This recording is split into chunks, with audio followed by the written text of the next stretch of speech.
Oak Island, a mysterious island off the coast of Nova Scotia, has been believed to hide a great treasure for centuries.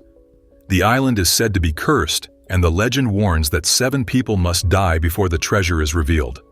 6 have already lost their lives trying to find it. The story began in the late 17th century, when a group of boys discovered a depression in the ground and began digging. They found a layer of stones placed by human hands and wooden planks every 10 feet, like a hidden staircase leading into the earth. Captain Edward Teach and William Kidd, better known as Blackbeard, are one of the most famous names tied to Oak Island. According to legend, Edward once boasted that he buried his treasure where none but Satan and myself can find it. Many believe Oak Island, with its intricate traps and hidden tunnels, fits that description. The center of the island's mystery is the money pit, the shaft first dug by the boys. Over the years, treasure hunters have returned to dig deeper into the pit, finding more wooden platforms every 10 feet. However, a hidden flood tunnel connected the pit to the ocean, and water suddenly rushed in, filling the hole. This clever trap has stopped every attempt to reach the bottom for more than 2 centuries. In the early 18s, treasure hunters uncovered an even stranger clue, a stone tablet found about 90 feet down in the money pit. The tablet had cryptic symbols carved into it, and later some claimed the symbols were decoded to say, 40 feet below, 2 million pounds are buried. Over time, pieces of parchment, links of gold chain, and coconut fiber have been uncovered, famous authors in the world. The idea of Shakespeare's manuscripts being buried on Oak Island also speaks to a larger theme of preservation and secrecy. The mystery of Oak Island, if it truly holds these manuscripts, could be more than just a search for treasure. It could be a search for lost knowledge that has the potential to change our understanding of the past. The Viking connection to Oak Island is primarily rooted in the idea that the Vikings, known for their extensive exploration of North America centuries before Christopher Columbus, may have used the island as a stop or secret location for hiding treasures or leaving clues. The discovery of various artifacts on the island that some experts believe can be traced to Viking origins has spurred a deeper look into the possibility that the Vikings had a hand in the construction of the island's strange structures and the hiding of objects below its surface. The Viking connection to Oak Island is supported by the discovery of artifacts that resemble Viking methods, such as a medieval crossbow bolt found on the island in the 19th century. Other metal and wooden artifacts have been scientifically traced back to Scandinavia, indicating that Vikings were active in the area long before European explorers reached the New World. The Vikings may have had knowledge of the island and its surroundings well before European explorers formally charted the area. Historical accounts and archaeological evidence show that Vikings were excellent navigators and seafarers, capable of crossing vast expanses of ocean in their longships. Some researchers believe that the Vikings could have traveled farther down the North American coast, possibly to Oak Island, where they could have hidden treasures or left markings to signal their presence to future explorers. Another key element in the Viking connection to Oak Island is the possibility that the Vikings may have passed down knowledge of the island's significance to later explorers, including the Templars. Researcher Dr. Doug Siemens has proposed that the Vikings and the Templars may have collaborated, with the Vikings serving as navigators who helped the Templars cross the Atlantic.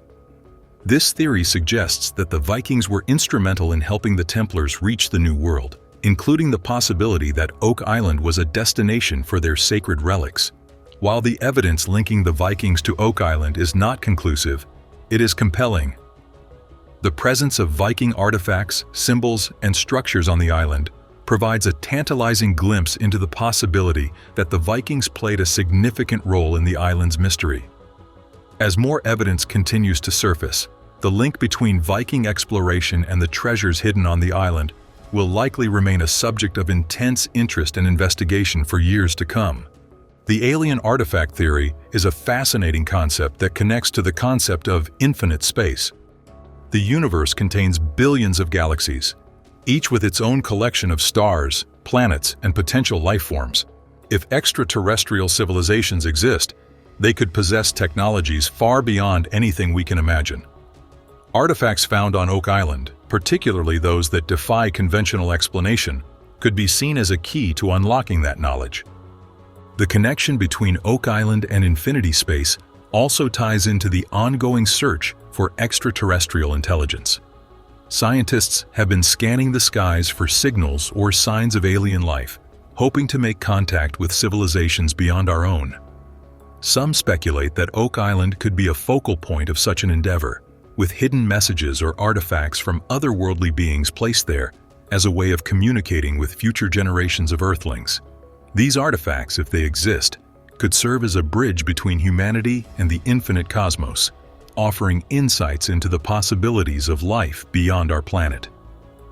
The theory of alien artifacts on Oak Island fits within the broader context of unexplained phenomena that have been reported throughout history. Many cultures have stories of gods or star beings who visited Earth in the distant past, bringing knowledge and technology. Oak Island, with its long history of mysterious discoveries, is a natural location for such theories to take root. The discovery of a gold-plated button, possibly a cuff button, deep within the Oak Island money pit, has sent ripples of excitement through the search team. While it is not the massive treasure they had hoped for, the find could be a pivotal clue in solving the island's long-standing mystery. The button was unearthed in a deep and unexplored part of the money pit, a location that had long been untouched. The gold-plated button's presence raises more questions than answers, as it suggests that the island's mysterious past is linked to the military in some way. The team is now starting to piece together the clues and is zeroing in on something significant that could date back to the mid-70s. The movie is taken from the book Oak Island and Its Lost Treasure, which first made the strong case for the conspiracy. The Peters have proposed the following idea, which can be summed up as follows. During the 17th century, William Phipps was a skilled explorer, and the English supported him financially. The Protestant majority, including the political elite and aristocracy, developed a strong dislike for the Catholic king when King James II came to power in 1685. James II adhered to Catholicism, or to put it another way, they planned to depose him. The following stories are word-of-mouth legends from the late 18th century because there is so little information about the early treasure-related operations that occurred on Oak Island that has been objectively verified. It took many years after the incident before publishers began to pay attention to this kind of activity and look into the stories involved. The tale of a treasure found by a settler named Daniel McGinnis was published for the first time in 1857. This is the story's earliest known telling. After that, it was another 5 years before one of the purported original diggers gave a testimony regarding the initial narrative and subsequent Onslow and Truro Company deeds. The earliest settlers in the region heard tales of a dying crew member of Captain Kidd's ship. The man said that Captain Kidd had hidden £2 million worth of treasure on the island. Captain Kidd passed away in 1701. According to the most widely recognized version of the story, Daniel McGinnis came across a dip in the ground in 1799 while looking for a place to build a farm. McGinnis asked for help from other people in order to dig because he believed that the depression fit with the legend surrounding Captain Kidd. With the aid of two people only known by the names John Smith and Anthony Vaughan, he dug out the pit and found a layer of flagstones 2 feet, 61 centimeters below the surface. The earliest documents, however, merely mention marks of some sort at these intervals. Later accounts report finding oak platforms every 10 feet, 3 meters, although previous accounts only make reference to marks. The various legends also mention the tool marks or pick scratches on the hole's walls. The soil was not as well packed as the soil around it, and it was visibly loose. The 3 men reportedly stopped their digging at a depth of 9.1 meters, 30 feet, because of superstitious dread. In an alternative interpretation of the story, all 4 of the main characters are portrayed as teenagers. According to this account, McGinnis first learns of the slump in 1795 while on a fishing excursion. The rest of the story proceeds in the same manner as the first, with the logs discovered as its focal point, but it ends with the 4 people giving up after they have gone as far as they can. For more current discovery stuff, remember to subscribe. They continued to excavate until they reached a depth of around 90 feet, 27 meters, where they discovered layers of logs, or marks, spaced about 10 feet, 3 meters apart. They also discovered a large stone with symbols engraved onto it, as well as layers of charcoal, putty, and coconut fiber. When the hole unexpectedly filled with water to a depth of 60 feet, 18 meters, the situation for the diggers grew challenging. The alleged dig was finally given up on after repeated fruitless attempts by workers to retrieve the riches from below by excavating a tunnel starting at a second shaft that was equally flooded. The most prosperous company of the pre-publication era is thought to have been the Truro Company, which is said to have been founded in 1849 by a group of investors. Re-excavation of the hole was placed all the way down to a level that was 26 meters, 86 feet below the surface. But it eventually overflowed once more. After that, it was decided to drill 5 boreholes into the machine's original shaft using a pod auger. Recently, scientists made what appears to be a weird discovery in space. Could this be an alien species? To learn more, click the next post. The closer they reach the legendary treasure. It's been almost a decade since they worked on unearthing the truth, but unfortunately they never reached such a great height until now. This season left them, and their fans shocked when they brought such discoveries to the audience's platter. However, things will take to the next level in The Curse of Oak Island Season 10, Episode 25, when the new discoveries connect all the pieces together. So, are they close to locating the treasure? Well, fans are curious to learn this, and the hits keep coming. The next episode will solve another enigma. On Lot 5, Laird Niven resumes his excavation work. The crew will search for the secret buried beneath the triangle-shaped marsh as they move on. The team will continue digging, but they will soon get startling information that links Lot 5 to the triangle-shaped marsh. When the crew keeps digging in Money Pit, they'll also discover a remarkable discovery. They are now more prepared than ever to solve the puzzle. Marty, Craig, and Charles have been getting ready to down the 82-foot shaft for the past week. The crew didn't think there could be a tunnel underneath the shaft's terminus, since one of the sides kept sinking. They chose to independently verify it despite this theory. Charles made the decision to go first and offer his services to everybody, but he had to go through specialized training first in order to achieve this. He descended and observed the garden shaft's dropping corner. After what he had seen, the group decided to dig at the bottom to see if there were any potential tunnels nearby. Marty, though, placed a hold on it.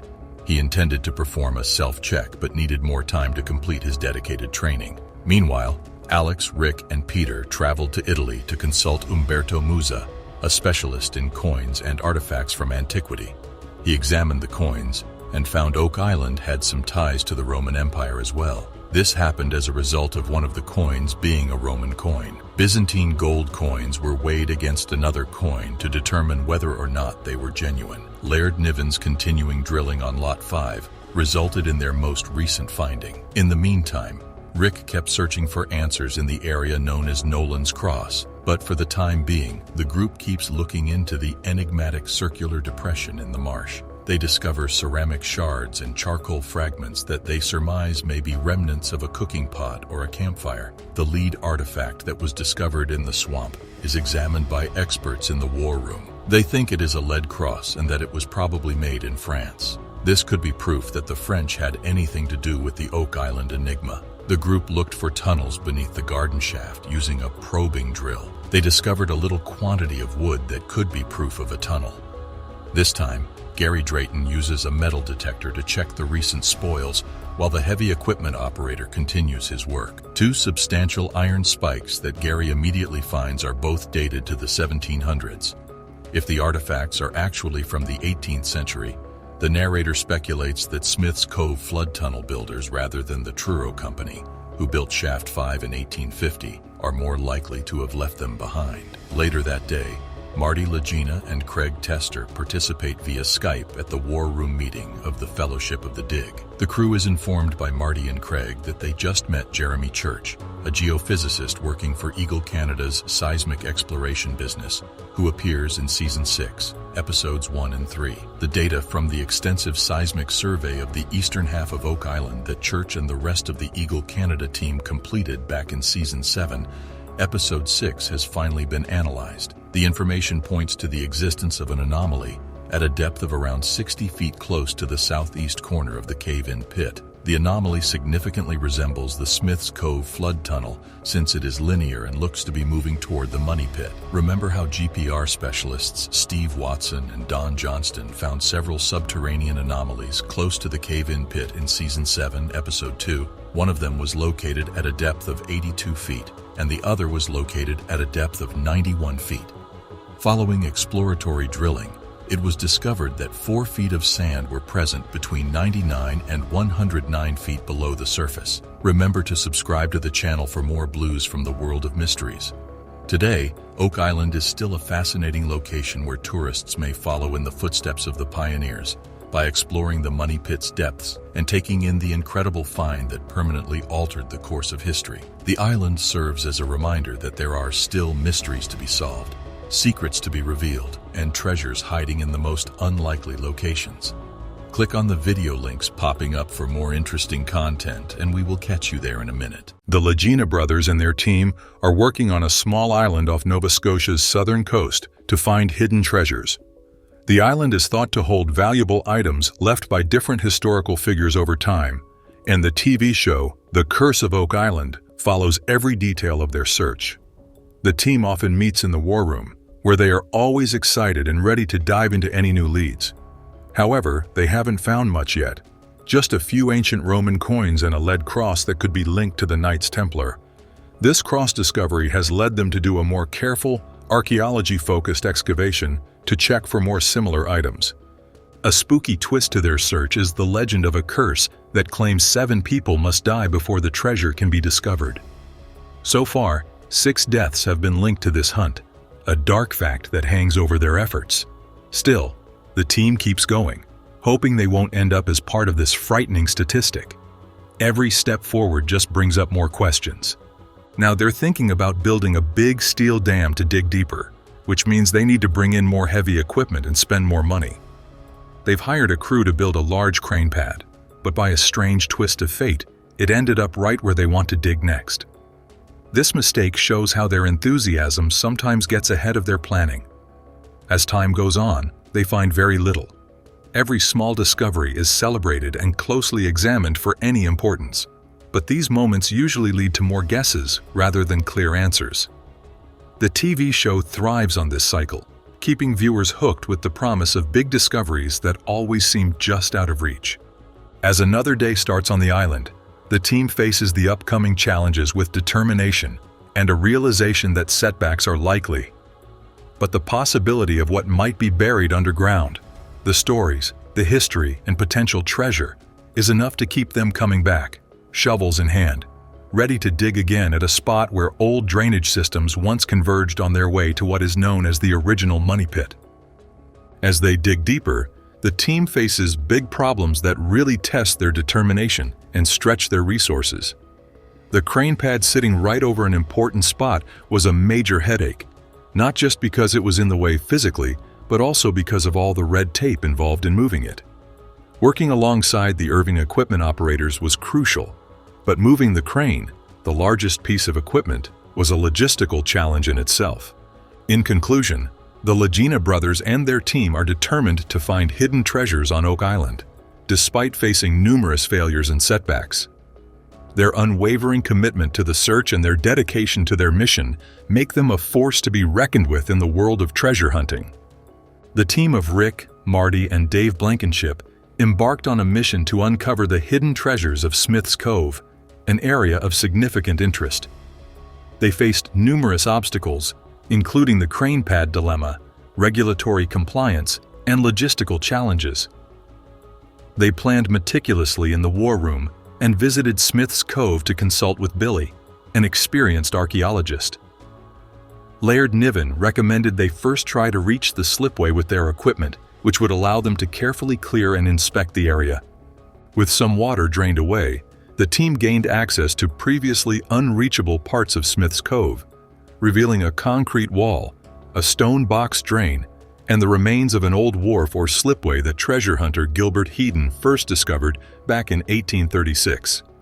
A metal detector indicated there were metal objects beneath the surface, leading to the discovery of what seemed to be a spear tip or other type of ancient weapon, similar to findings from the southern part of the island. This suggested they were very close to the original money pit, an area of significant interest. The team's quest involved navigating through paperwork and securing permits, as well as digging through layers of history.